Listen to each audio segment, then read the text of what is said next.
Some people might tell you writing fast is not a good thing, and those people are just wrong. Actually, I guess they're kind of right in the sense that it's not a good thing, but it's not a bad thing either. I would say that writing fast is a very neutral thing generally. There are people online who really glamorize writing fast because they have a high output. Maybe they're indie authors who are putting out books every, 6 to 8 weeks. Maybe they're fanfic writers, because let's be real, fanfic writers have been setting the pace for decades now. But there are also people who demonize writing fast. Not going to mention a specific bookish influencer who had a viral video responding to a very successful author saying he didn't want to read the 3 books that she'd written in a short amount of time, because if she wrote them that quickly, they couldn't possibly be good. Whatever your reasons are for wanting to write fast, and I'm not here to lecture you about that, there are ways to do it. There are things that you can do that improve your speed, improve your output. And I think those things are valid to pursue. I certainly can't cast stones. I wrote 2.5 books last year. I am on track and committed to writing 3 books this year. And that's certainly a faster pace than I've kept in the past. And there are specific things that I have done in order to improve my pace. And I wanted to share those with you today.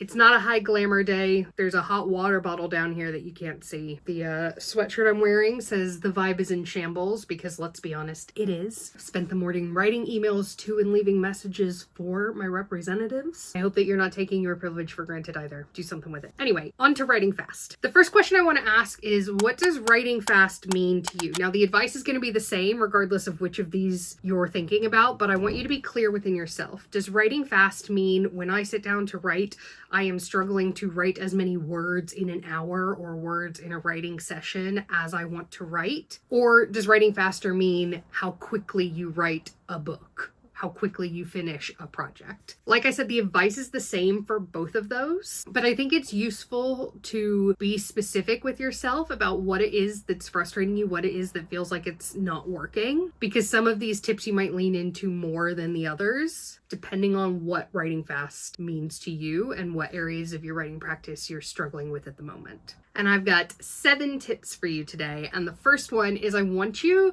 to focus more on the input than the output. And that might sound counterintuitive, but stick with me for a second. The thing that separates people who write a lot from people who write a book and then struggle to write another one, or people who start trying to write something and then run out of steam, is the writing practice that they have built. People like Ali Hazelwood, who put out like 5 books last year. I don't know her specific situation, but she will have consistent, dedicated writing time that she is protecting. Those fan fiction writers that I told you that have been setting the pace for decades, they will be coming home from work, spending a certain amount of time doing their writing. And yes, of course, they will have ideas of what they want to be writing, when they might want to get certain things done, what is the end goal. They'll have an idea of the output that they want, but they're focusing more, or at least as much, on the input, on the time that they're spending, on the focus that they have, as they are the output. And so often I hear, especially new writers, talking about how they want to write a book, but they're not being consistent. And I'm not saying it's impossible to write a book inconsistently. My first book I wrote in fits and starts, but it's gonna take longer and it's gonna be more likely to burn you out. And again, I'm speaking from experience on that one. So instead, focusing on your writing practice, focusing on creating predictability and a consistency of your input is what's going to lead to more predictable output. I promise all the rest of the tips are about actually writing, but it's an important first tip, okay? It's important, I promise. Tip number 2, create consistency and rituals around your writing time when you're starting.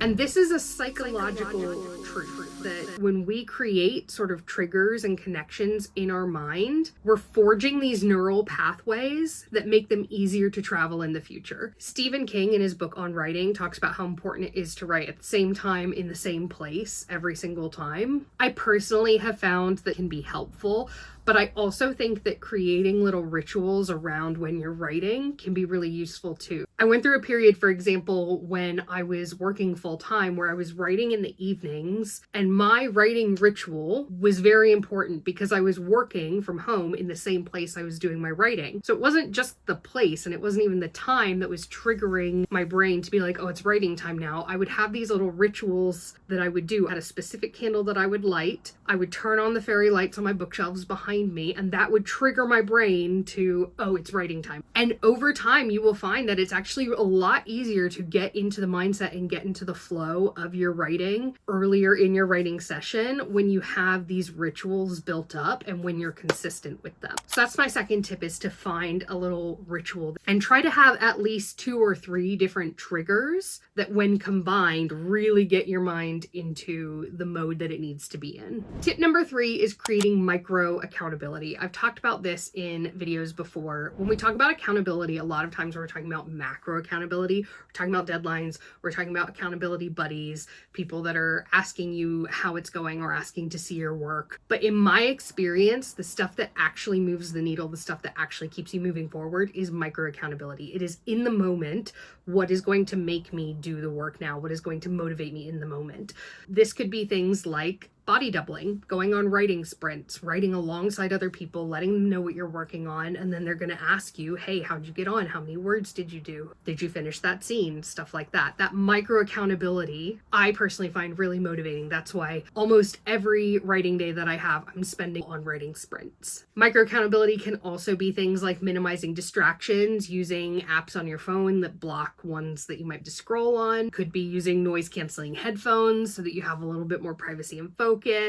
Could be setting timers, whatever is going to help you lock in the moment. Identify that for yourself and put it into practice. Make it part of the ritual of your writing session. I don't even know what tip we're on number. I think that was number 3. So tip number 4, make sure that you're comfortable and looking after your body. Think about ergonomics. I wrote my entire second book on the sofa. My back has never been the same.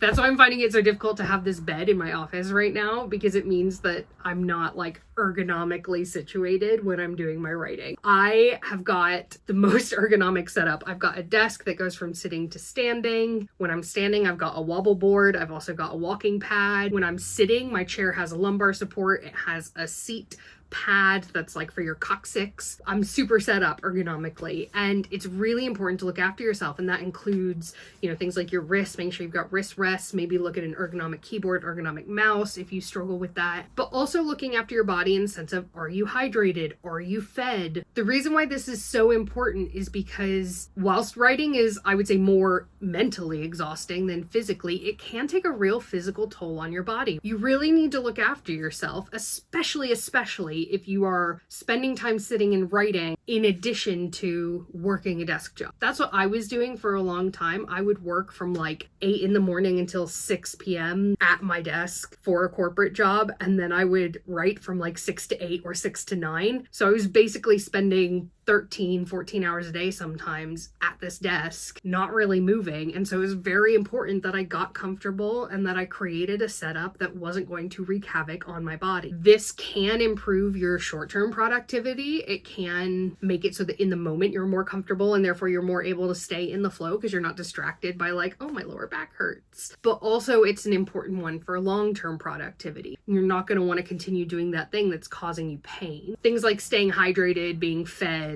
that's more like in the moment stuff, but it can make a huge difference. Sometimes I'll just be like, what am I even doing today? I can't think straight. And then I'll realize I haven't had water in like 3 hours. Make sure that you're hydrating yourself. Make sure that you're eating. All right. The 5th tip that I have for writing faster is plotting, even if you are a pantser. I am at my core a pantser. If I had all the time in the world, if I were an immortal being, and publishing didn't care about timelines, I would never know what I was doing when I started writing. I would always go in completely blind. And I still do that in some of my passion projects. But girl, you cannot be doing that if you want to write fast. It just takes too much time. For the vast majority of people, there are exceptions, being too theory, whatever. But for most people, you gotta be doing some form of plotting. Now, there's different levels of plotting that you can do. I have a whole video about my plotting method that I use. I call it Franken outlining. I'll leave a link in the description. It's a long video. It's like an hour long. It's a talk that I did at the Bournemouth Writing Festival. There's templates, all that. It's all free. Link down below. But the point is, if you don't know where you're going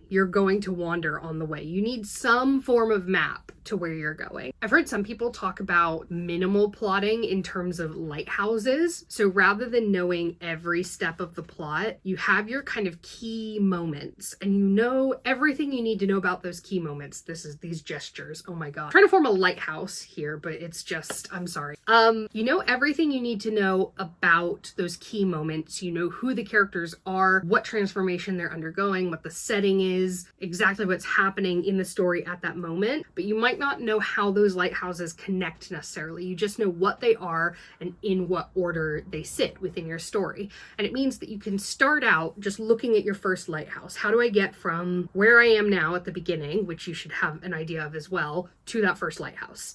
And then you get to that lighthouse and you're like, okay, here I am. There's that lighthouse. How do I get there? And because you have that lighthouse sort of beckoning you towards it to use as a beacon, you're able to write more purposefully, which can help. So even if you're a pantser, find some form of plotting that works well for you, and that's going to keep you going. The key here is to not overplot, because personally, as a natural born pantser, I find that if I overplot in certain areas, it zaps the creative curiosity from the process, and that creative curiosity is what keeps me moving forward. So for me, I find that I can plot out the actual events of the story, but if in too much detail I plot out the character arcs and the character moments, I really struggle with that, because those are the things that I most enjoy discovering along the way. So find the right kind of plotting. That's going to keep you moving forward more efficiently. It's also going to make your editing process a lot faster, and it's going to mean that you're able to produce a lot more over time. It's also going to mean that in an individual writing session, when you sit down to write, you're not going to feel aimless and purposeless. You're going to feel purposeful because you know where you're headed.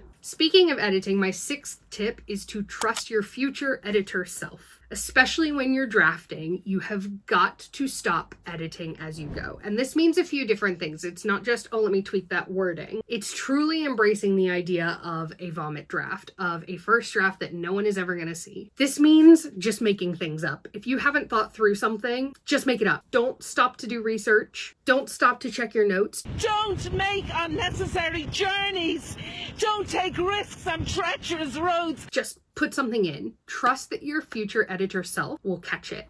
You should also use placeholders where you need. I did this in my book Meet Cute that I'm now doing line edits for. In the structural edit even, I was still using placeholders for things. Not like big things, because at that stage you're fleshing out most of that. But for example, in one of the D&D scenes, I hadn't written it yet when I was editing the chapter that came after it. And so I just put in brackets, insert reference to thing that happened in the D&D session. And now in my line edit, I'm like, maybe I need to specify what that is. But I've caught that. I've trusted my future self to catch it, and I've caught it. One of the ways that I like to do this and know that I'm going to catch it is I use square brackets, because those don't usually come up in writing. So I use square brackets to denote anything that's a placeholder. Sometimes I don't even put anything in the square brackets. I'll just do 2 sets of square brackets and then write. And that's a cue to me that I can search for in Scrivener, because I use Scrivener, but you could do it in Word or whatever else. I can search for a square bracket and know that anything that I find, I need to double check. So if you're drafting and you're like, they need to be celebrating some sort of holiday, but I don't know what would be most appropriate, just make it up, put something in square brackets, and later on you can come back and fix it. That momentum is going to keep you going. It's going to stop you from this like stop-start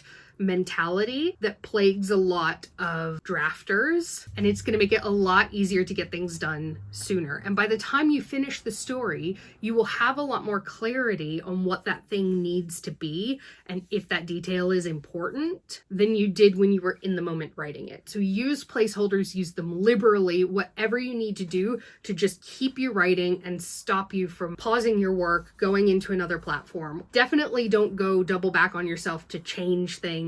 Again, just put in square brackets. This impacts other thing. Don't forget to check it. And then just keep moving on. Don't stop. Just keep moving. And finally, my last tip for writing faster is to leave yourself wanting more. This means that when you are finishing a writing session, try to leave it at a point that you naturally want to jump straight back into it. I have been known to stop in the middle of a sentence. Certainly in the middle of a scene, maybe the middle of a conversation, the middle of some dialogue, because it means that when I jump back in the next day and I just read through the few lines before, I immediately know what I want to write next. And once you start writing what comes next, the stuff that then comes after that, after any scene breaks or chapter breaks or whatever else, that will come more easily because you're already into it. Whereas if you always stop at a scene break or a chapter break or something like that, it's a lot harder to then start from scratch. It feels like you're starting from scratch, especially when you're drafting. If I do stop at a scene or chapter break, what I'll often do is leave myself a few bullet points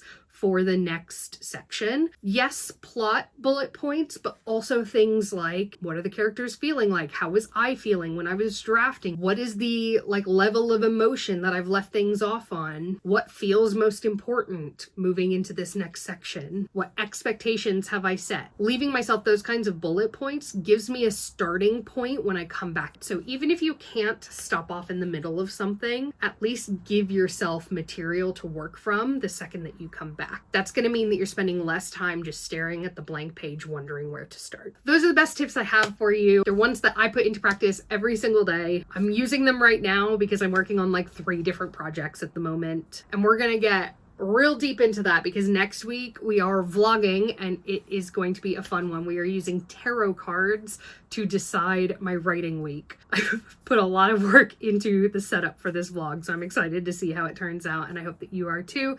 Make sure you hit subscribe if you want to see that, and thank you for joining me for this video. I'll see you in the next one. Bye.